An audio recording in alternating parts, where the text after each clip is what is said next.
சிவகங்கை மாவட்டம் அழகாமணி நகரி கிராமத்தில் நள்ளிரவு ஆடு கோழி திருட வந்த இருவர் அடித்து கொலை செய்யப்பட்டுள்ளதாக அண்மை தகவல் வெளியாகி இருக்கிறது. விவரங்களை செய்தியாளர் சரவணராஜா வழங்க கேட்கலாம். சரவணராஜா, ஆடு திருட வந்தவர்கள் 2 பேர் அடித்து கொலை செய்யப்பட்டதாக தகவல் வெளியாகி இருக்கிறது. போலீசார் விசாரணையில் என்ன தெரிய வந்திருக்கு? வணக்கம் ராஜலட்சுமி. சிவகங்கை அருகே அழகமாநேரிங்கிற கிராமத்தில் தோப்பில் ஒருத்தர் வீடு இருக்கு. அந்த வீட்டில் ஆடு கோழிகளை திருடியதாக இருவர் நேற்று நள்ளிரவு அடித்து கொலை செய்யப்பட்ட சம்பவம் சிவகங்கையில் பெரும் பரபரப்பை ஏற்படுத்தியிருக்கு. சிவகங்கை அருகே மதகுப்பட்டி அருகே அழகமாநேரி கிராமம் இருக்கு. கிராமத்து எல்லை பகுதியான திருமலை கிராமத்துக்கு சொந்தமான சுப்பு என்பவருடைய சொந்தமான தோப்புல மோட்டர் பம்ப் செட் வச்சு அங்கு ஆடு மாடு கோழிகள் வளர்த்து வந்துட்டு இருக்காரு.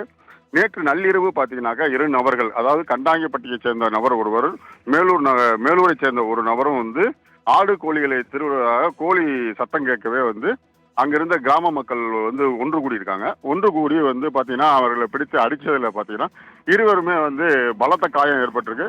இது குறித்து அப்பகுதி மக்கள் காவல்துறைக்கு தகவல் தெரிவிச்சிருக்காங்க. காவல்துறையினர் மீட்டு அவர்களை மருத்துவமனை கொண்டு செல்லும் வழியிலேயே பார்த்தீங்கன்னா இருவருமே இறந்திருக்காங்க. இதனால் அப்பகுதியில் பெரும் பரபரப்பு ஏற்பட்டிருக்கு. இதனால் அப்பகுதியில் போலீசார் குவிக்கப்பட்டு போலீசார் தீவிர விசாரணை நடைபெற்று வருகிறது. இதுவரையிலும் 11 பேர், கூடுதல் தகவலாக பார்த்தீங்கன்னாக்கா 11 பேரை பிடித்து விசாரணை நடைபெற்று வந்துட்டு இருக்கு. அந்த ஊர் கிராம மக்களை 11 பேரை பிடித்து விசாரணை நடைபெற்று வந்துட்டு இருக்கு. இதனால் அப்பகுதியில் பெரும் பரபரப்பு ஏற்பட்டிருக்கு. ராஜலட்சுமி,